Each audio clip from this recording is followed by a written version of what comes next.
मणिकरण जी, good afternoon. कैसे हैं आप? गुड आफ्टरनून सुमित जी, बिल्कुल ठीक हूँ। आप कैसे हो? बढ़िया जी। All life is good. अभी तो है कि दिल्ली के 15,000 कोरोना के केसेस होने लगे। तो I had a chat with a person from Pune, तो he lost job last month. तो एकदम से मेरे माइंड में आया कि भी अभी जैसे ये एक बहुत बुरा टाइम चल रहा है एक तरीके से, कोरोना के हिसाब से भी हेल्थ क्राइसिस भी चल रहा है एक तरीके से।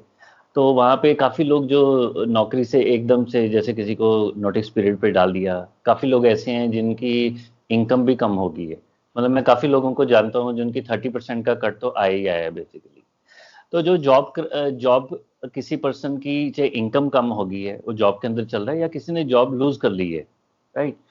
तो ये एक जो पूरे हम फाइनेंशियल प्लानिंग की बात करते हैं, उसके अंदर इस इवेंट को या इस इंसिडेंट को बेसिकली हम कैसे डिफाइन करते हैं, क्योंकि ये किसी के साथ भी हो सकता है। आप ठीक बोल रहे हो सुमित जी। एक्चुअली सिचुएशन तो डेफिनेटली आजकल की काफी ग्रिम है। जो स्टॉक मार्केट दिखा रही है, एक्चुअल में वैसा सिनेरियो इतना पॉजिटिव है नहीं जितना दिखता है। पे कट होना, जॉब लॉस होना या जॉब विदाउट पे जाना, ये काफी नॉर्मल हो गया है। और दो चीजें लॉकडाउन खुलने के बाद चीजें रिवाइव हो रही हैं, बट किसको कैसे एक बार डैमेज होने के बाद वो कैसे वापस रिवाइव करेगा, और जो वो डैमेज के दिनों में वो किस तरह से चीजों को मैनेज करेगा, वो बड़ा इंपॉर्टेंट हो जाता है किसी भी स्ट्रक्चर के अंदर जब हम फाइनेंशियल प्लानिंग की बात करते हैं। इसको हम एक व्हाट इफ सिनेरियो के अंदर लेके चलते हैं जब भी कभी किसी का प्लान बने। और अगर हमें ये सिचुएशन नजर में आती है कि इकोनॉमिक कंडीशंस चेंज हो रही हैं, या पर्सनल लेवल पे कुछ चेंजेस आ रही हैं, या उसके कंपनी लेवल पे चेंजेस आ रही हैं, जब जॉब सिनेरियो ब्लीक होना शुरू हो जाता है, तो उस टाइम भी हम रिव्यू करके चीजों में थोड़ी बहुत चेंजेस करते हैं कि कोशिश करके कि उसका एक पर्सन का वो वाला टाइम निकल जाए ताकि वो वापस से अपने ट्रैक पे आए और चीजों को संभाल सके। चीजें काफी बिल्कुल ठीक। अनफॉर्चुनेट हैं, बट यस, प्लान करना जरूरी है। तो जब आप फाइनेंशियल प्लानिंग का मुझे क्वेश्चन करते हैं, तो हम सबसे पहले यहाँ पे फाउंडेशन को रिव्यू करते हैं। जो फाउंडेशन हमने स्टार्टिंग में बनाई थी in the form of emergency fund and insurances.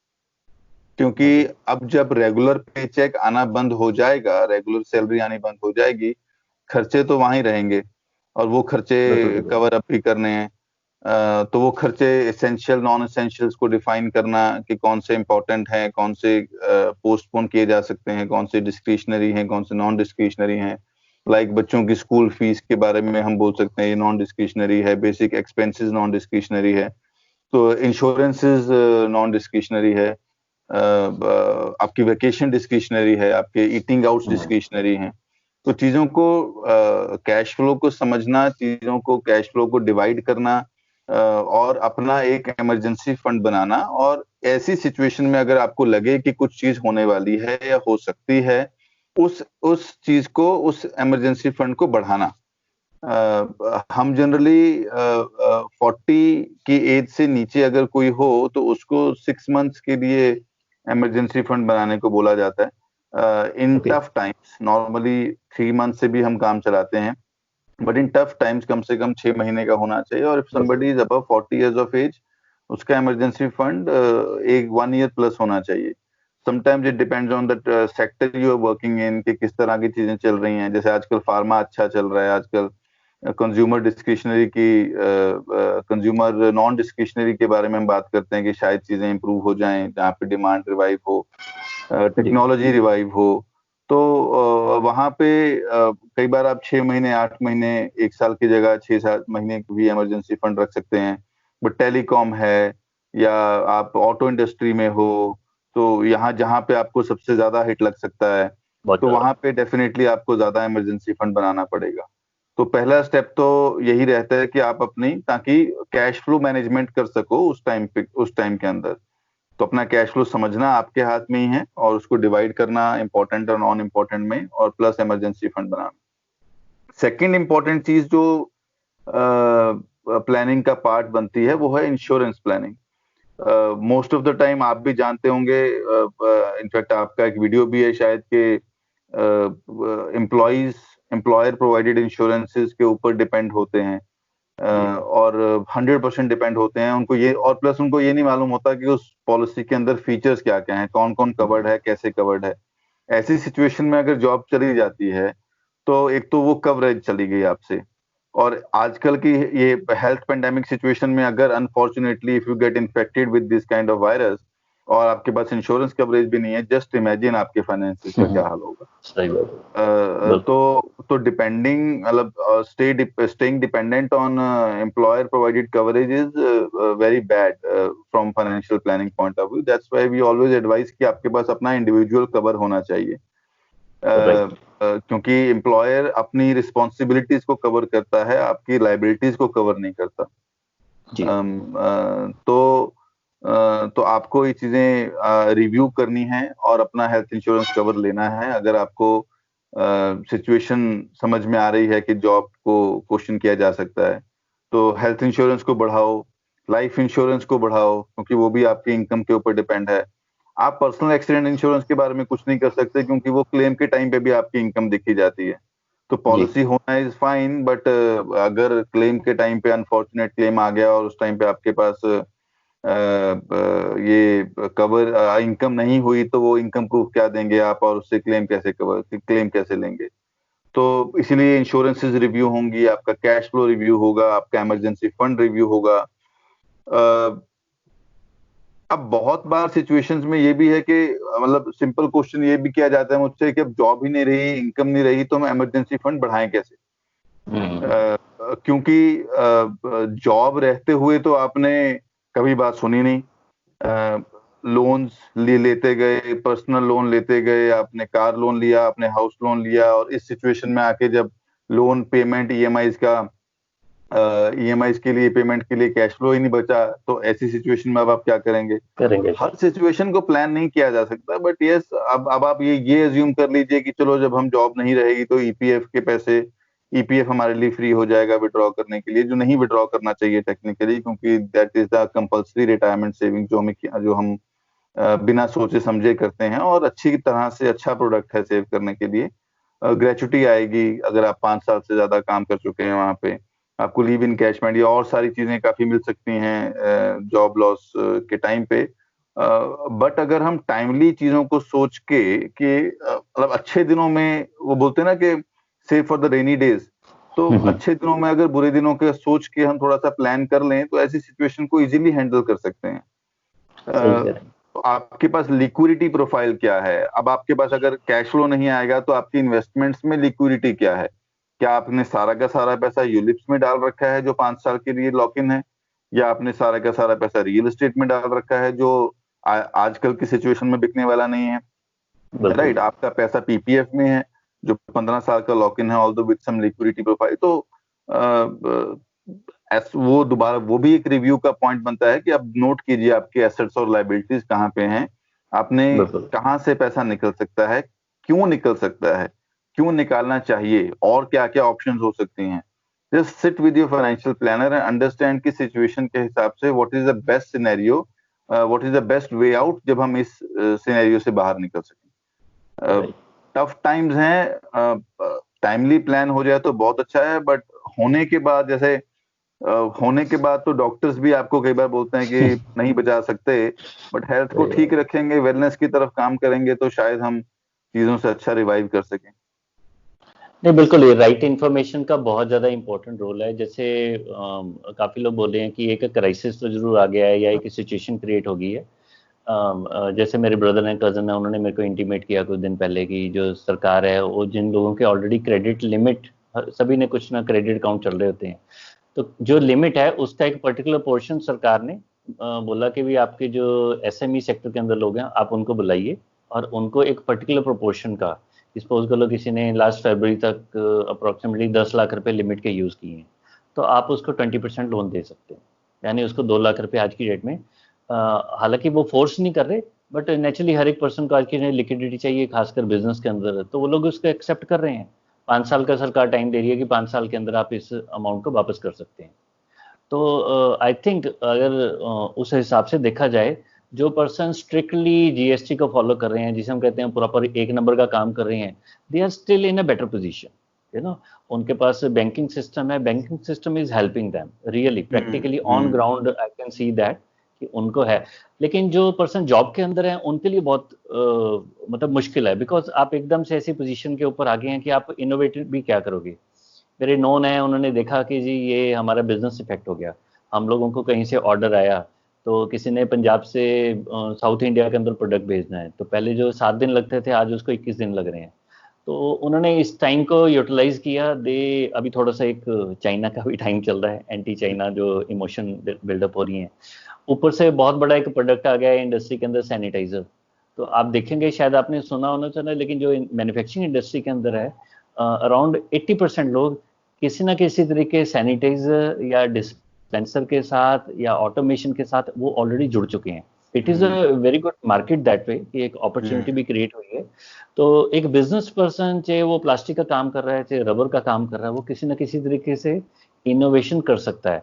यानी आप पीपल रिपब्लिक ऑफ चाइना से अगर मटेरियल आ रहा है, आप उसके इनोवेशन करके इंडिया में बना सकते हो, चाहे आप बहुत अच्छी क्वालिटी का बनाओ चाहे जुगाड़ करके बनाओ, लेकिन उसके वो फ्लेक्सिबिलिटी है। लेकिन वही पर्सन है, किसी की एज 57 है, वहाँ पे ऑलरेडी उसको बहुत ज़्यादा लाइक टेक्स भी नहीं है, इतनी ज़्यादा उसने फाइनेंशियल प्लानिंग वर्ड को सुना नहीं है, यू नो।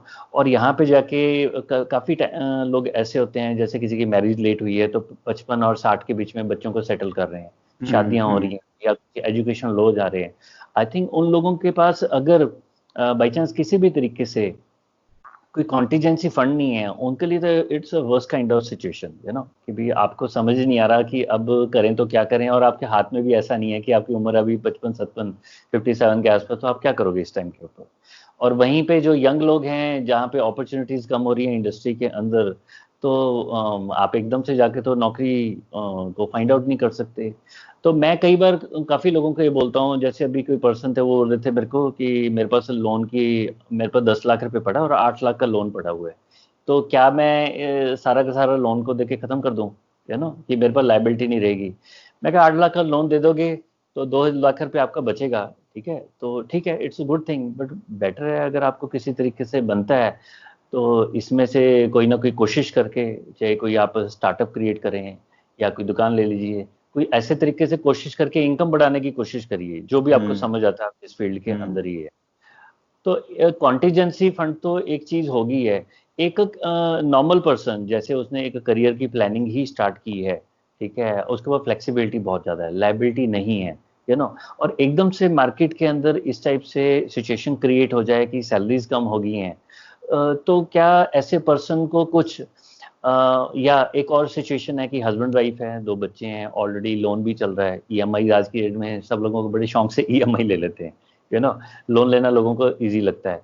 तो ऐसी सिचुएशन में जब फंस गए हैं, बेसिकली मैं यही वर्ड यूज करूंगा कि अभी आपके हाथ में ऑप्शन नहीं है, तो क्या कुछ वो और डोंट्स भी बनते हैं कि ये करिए और इन चीज़ों का ना करिए, क्योंकि हर एक इंसान अपनी समझ के साथ चलता है basically.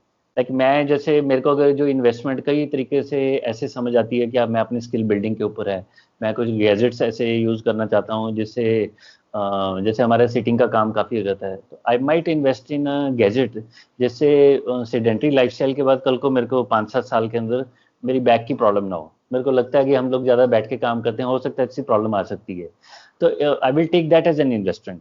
I know a body builder, बहुत पुराने मेरे क्लाइंट थे, so he is into animation.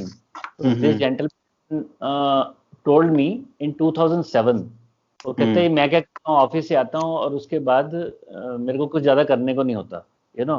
तो उस टाइम पे कुछ 2007-8 का क्राइसिस भी चल रहा था, काम वाम भी थोड़े से कम थे, तो कहते हैं I did investment on treadmill. मैंने उस जमाने में 50,000 रुपये की ट्रेडमिल दी, मैं ऑफिस से आता हूँ, आके मैंने बच्चे जहाँ पे बैठे हैं टीवी देख रहे हैं उनके पास में लगा के 1-1.5 घंटा, कहते हैं मैं ट्रेडमिल पे वॉक करता हूँ, तो that is also sort of investment. हालांकि मेरी हर एक साल उनसे बात होती है, he is doing very good on health front. तो यहाँ पे मतलब एक तरीके के बहुत सारे परमुटेशन कॉम्बिनेशन है, हर एक इंसान, मेरी सोच अलग है, किसी और पर्सन की अलग है, तो क्या चीजें कन्वेंशनल विजडम या फाइनेंशियल एक्सपर्टीज क्या कहती है कि इन चीजों को करने से बचना चाहिए, खासकर इस टाइम। सुमित जी, जो कन्वेंशनल विजडम की आपने बात की, वो बड़ा एक इम्पोर्टेंट टॉपिक है, क्योंकि ये हमारे बड़े बुजुर्ग भी बोलते आए हैं और हम लोग भी अपने क्लाइंट्स को समझाते हैं, और बहुत ही बेसिक चीज है कि कोई भी आसान तरीका नहीं है पैसा बनाने का। तो जो आसान तरीके के अंदर जो ग्रीड हमारे सिर पे बैठ जाती है कि और इस सिचुएशन के अंदर सर्कमस्टांसेस हमें फोर्स करते हैं कि किसी तरीके से हम जल्दी से जल्दी पैसा बना सकें ताकि इस सिचुएशन को हम अच्छी तरह से कंफर्टेबली संभाल सकें।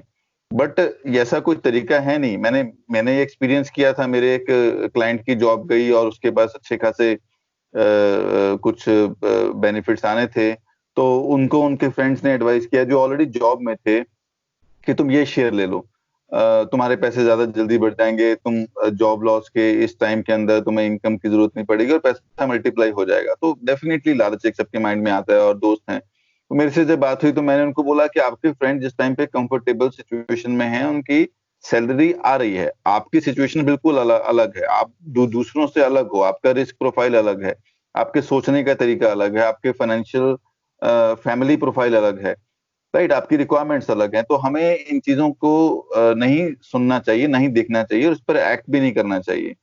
तो सबसे बड़ी मिस्टेक यहाँ पे लोग कर जाते हैं कि ज्यादा पैसे बनाने के चक्कर में वो उन रिटायरमेंट, उन एमोल्यूमेंट्स के साथ कॉम्प्रोमाइज कर जाते हैं जो उनको अगले कुछ महीनों के लिए सपोर्ट देने वाले हैं, जब तक वो एक रेगुलर पे चेक वाले सिनेरियो में ना आ जाए।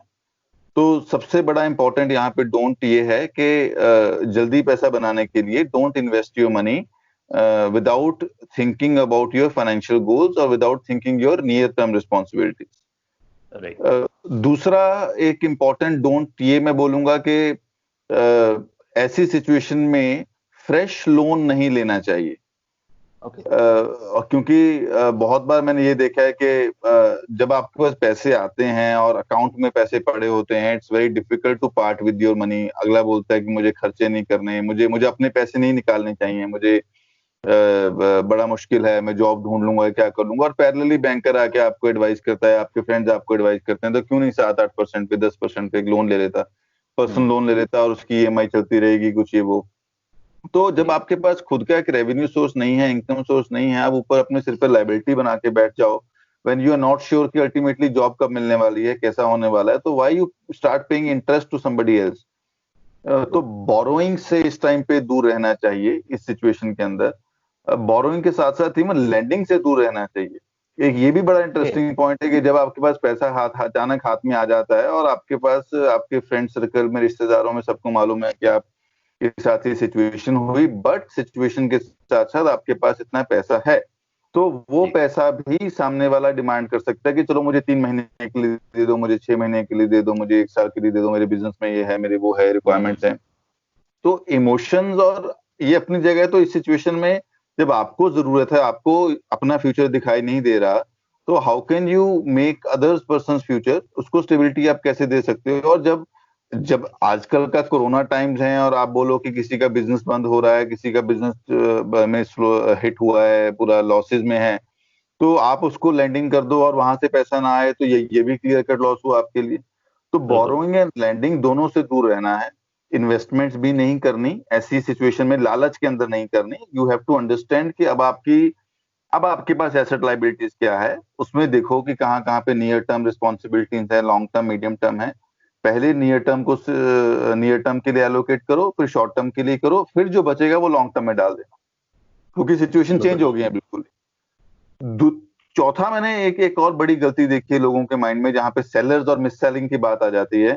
जब उनको इमोशनली इस चीज में पिच किया जाता है कि अच्छा अब तो प्रॉब्लम हो गई है, अब आपकी जॉब लॉस हो गई है, why not you secure your children financial future, why not to buy life insurance policy, LIC, ULIP policy, endowment policy आप ले लो, ताकि आपको जॉब कब मिलेगी कब नहीं मिलेगी आपको नहीं पता, बट एटलीस्ट ये पैसा इन्वेस्ट करके आप उनका फ्यूचर सिक्योर कर लोगे। That's a very emotional pitch. और बहुत बार लोग ये गलती कर जाते हैं। अब आपको लिक्विडिटी की जरूरत है, आपको नहीं मालूम कि सिचुएशन कहाँ पे कितनी लंबी खींचने वाली है, और आप अपने पैसे को ऐसे लॉक इन प्रोडक्ट में डालने की बात कर रहे हो जिसमें से रिटर्न तो खैर आगे आएगी नहीं आएगी, बट पैसा 5 साल के लिए लॉक इन हो जाएगा। 5 साल के लिए बहुत लोगों के लिए अलग है, तो वो सिचुएशन दिखा के पास्ट रिटर्न में ये था जी, वो था जी। तो अगर पास्ट रिटर्न एक अच्छे दिनों के अंदर आई थी, अगर फ्यूचर में भी अच्छे दिन आने हैं, तो आपके पास भी अच्छे दिनों की जॉब लग जाएगी। उस टाइम पे डिसीजन लेना ये वाला, रादर देन आज बुरे दिनों के अंदर अपने नियर टर्म को सिक्योर करने के लिए आप बच्चों के फ्यूचर को सिक्योर करने की बात कर रहे हो, और वो भी इमोशनल डिसीजन लेके लॉक इन प्रोडक्ट्स में डालने की। तो ऐसी ऐसी चीजों से बिल्कुल बचना चाहिए। ऐसे पैसे को लिक्विड रखो, कैश फ्लो पे ध्यान दो। मतलब अब मैं स्पेसिफिकली डूज पे जब आता हूं तो अपने कैश फ्लो को बहुत ही स्ट्रांगली स्ट्रिक्टली ट्रैक करना शुरू करो। अपने इनकम क्या है, अपने एक्सपेंसेस क्या है, कौन से एक्सपेंसेस आप कट डाउन कर सकते हो, कौन से इनकम को एक क्या कोई ऐसा चीज है जिससे आप डिफरेंट इनकम सोर्स बना सको, कोई ऐसी चीज बन सकती है आपके पास, राइट। तो वैसा समझो, अगर नहीं बनती तो आपने एक्सपेंसेस कम कर लिए तो ऑटोमेटिकली आपकी सेविंग हो गई। अगर इनकम नहीं बढ़ रही है तो एक्सपेंसेस आपने कम कर लिए। तो दैट्स वेरी इंपॉर्टेंट पॉइंट अगर डूज की बात करूंगा। दूसरा जो एक बड़ा ही इग्नोर्ड कंसेप्ट है हेल्थ का, जब आपके पास टाइम है अपने ख्याल रखिए, अपनी हेल्थ का ख्याल रखिए, क्योंकि ऐसी सिचुएशन के अंदर अगर आपको हेल्थ प्रॉब्लम हो जाती है तो जॉब लॉस तो बात की बात है, जो बचा बचाया कैपिटल है वो भी उजड़ जाएगा। तो और इट्स नॉट अबाउट कोरोना और any major health issue. Even आपने बैकएक की भी बात की, बैकएक बहुत बड़ी कॉमन और ऐसी प्रॉब्लम है जो आपको लॉन्ग टर्म में बहुत हिट करेगी, आपकी आपकी लाइफस्टाइल को बहुत बॉदर करने वाली है। एक्सरसाइज करो, माइंड को फ्रेश रखो, मेडिटेशन जो आपको सूट करता है, जैसे आपको सूट करता है आप कीजिए, but just take care of your health, वो बड़ा इंपॉर्टेंट है। हेल्थ ठीक रहेगी तो वेल्थ अपने आप कहीं ना कहीं मैनेज होती जाएगी। हेल्थ कवरेज और लाइफ कवरेज की बात हमने की, डूज के अंदर ये बड़ा इंपॉर्टेंट है। आप देखो हेल्थ कवरेज बढ़ाओ अपनी। हेल्थ कवरेज के अंदर भी एक बड़ा इंटरेस्टिंग रिप्लाई आता लोगों की तरफ से, it's premium is quite high. Affordability वाला जो फैक्टर है, और मुझे हमेशा दिखता है जब मैं लोगों के, क्योंकि मेरे सामने तो जब मैं प्लान बनाता हूं तो एग्जैक्टली एक एक रुपए का डिटेल आती है कि क्लाइंट कहाँ कहाँ पे खर्चा कर रहा है, कैसे कर रहा है। और बहुत लोग ट्रैक करते हैं इसको, बहुत लोग नहीं करते हैं, बहुत लोग इग्नोर करते हैं। तो उनको जब मैं देखता हूँ कि ओके पिज्जा पे इतना खर्चा हो रहा है, आउटिंग पे इतना खर्चा हो रहा है, ईटिंग आउट पे इतना खर्चा हो रहा है, और what I am asking is just 1% और 2% ऑफ योर एनुअल इनकम, जो आपको एक हेल्थ इंश्योरेंस का प्रीमियम देना चाहिए, जो आपके एक what you call giving safety to your savings.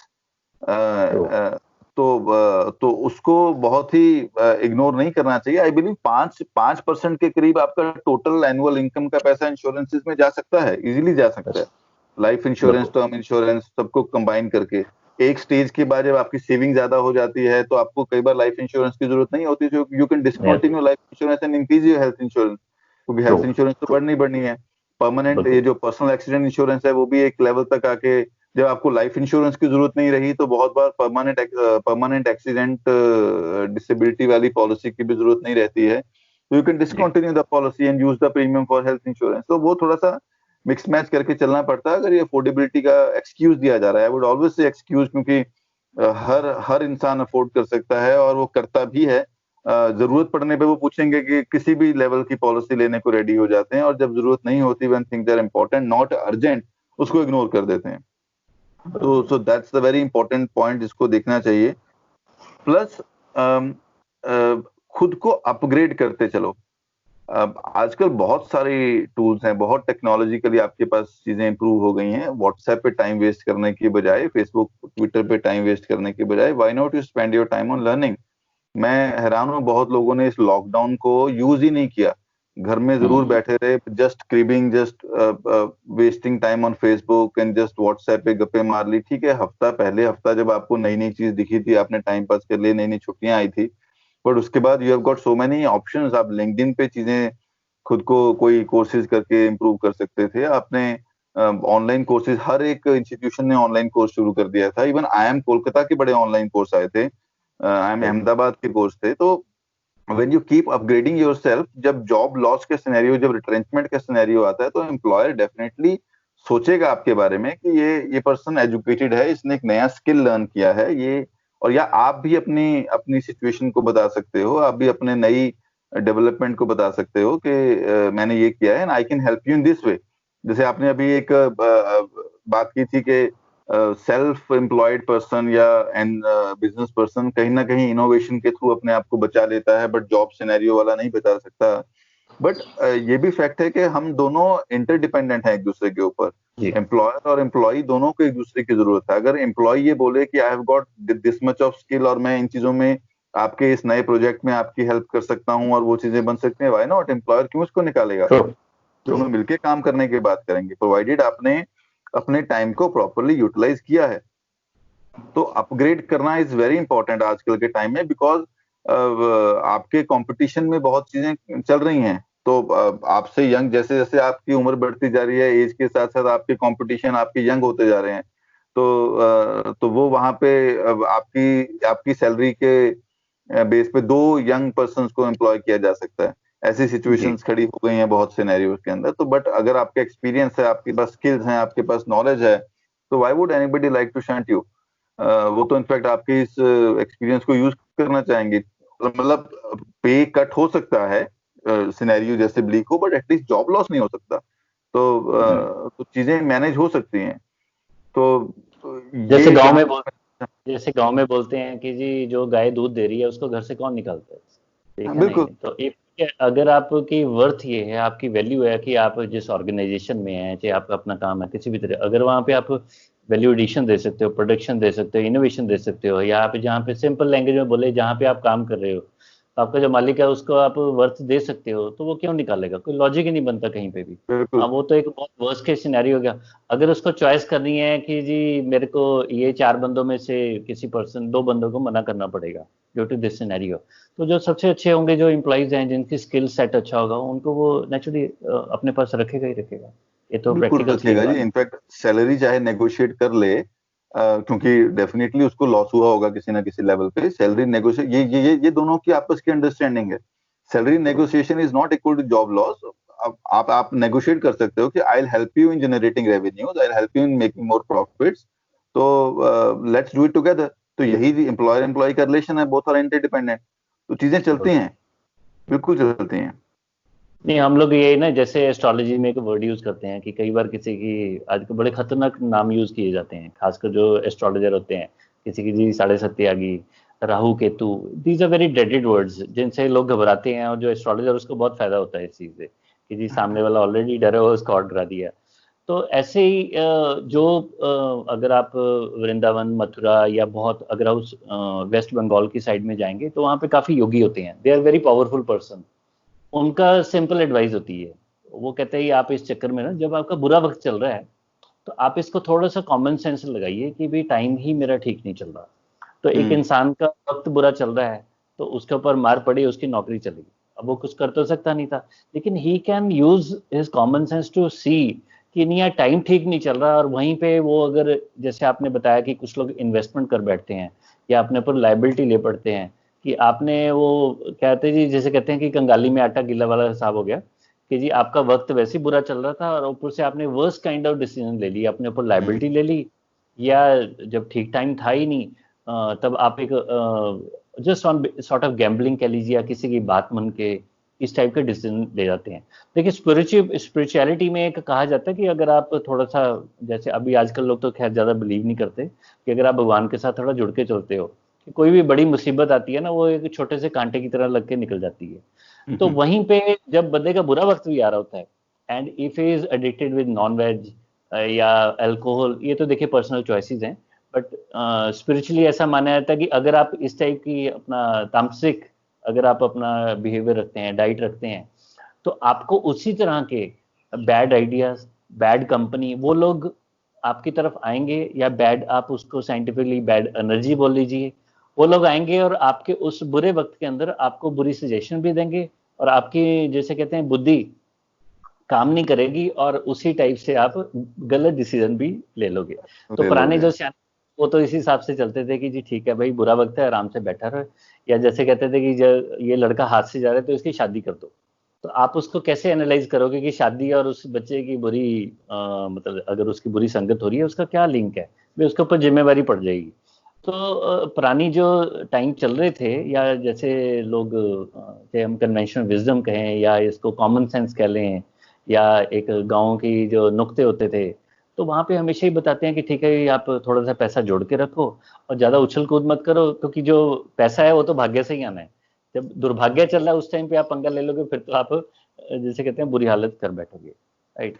कई बार दुर्भाग्य चल भी नहीं रहा होता, सिचुएशंस आई हैं, वो आके निकल जाएगी। बट आप जी उसको दुर्भाग्य मान के या वो टाइम फ्रेम को ऐसे मिसयूज कर लेते हो कि वो जो टाइम निकल गया वो निकल गया। मेरा एक फ्रेंड है, उसने इस लॉकडाउन में ऑब्वियसली बिजनेस बंद हुए, 2 महीने तक उसका बिजनेस नहीं चला। तो उसने मुझे, मेरी कल उससे बात हो रही थी, he said he has lost 21 KGs. उसने अपना वेट लूज किया। वो ओवरवेट था, और कैसे लूज किया? सिर्फ अपनी खाना डाइट को कंट्रोल करके और अपने घर की छत पे या गली में सैर करके। ही इज टेकन जस्ट, मतलब 21 केजीज लूज करना। जो लोग इतने महंगे महंगे डाइट प्लान लेके, इतने जिम जाके, इतना टाइम खराब करके भी नहीं कर पाते हैं, उसने ऐसा एक्शन लिया। और बहुत लोग अब लॉकडाउन में बैठे बोलते हैं कि हमारे सिर्फ पेट बाहर निकल रहे हैं, हम तो घर से बाहर नहीं निकले, पर हमारा पेट घर से बाहर निकलने को आ चुका है। मतलब ऐसे ऐसे जोक्स आते हैं, और ऐसी सिचुएशन देखता हूँ कि आपने बजाय कि वो 2 महीने मिले थे, किसी तरीके से आप हेल्थ को इम्प्रूव कर सकते थे, किसी तरीके से अपने प्रोफेशनल लाइफ को इम्प्रूव कर सकते थे, बट आपने अब लॉकडाउन से बाहर निकले हो, अब आप एम्प्लॉयर को भी गालियां दोगे, अब आप गवर्नमेंट को भी गालियां दोगे, अब आप, क्योंकि सिचुएशन जो 2 महीने पहले थे वो रही नहीं। तो चीजें जब आप एक्शन ले सकते थे, आपने नहीं लिए। अब देखो, खुद भुगतते हो या मिलके भुगतते हो।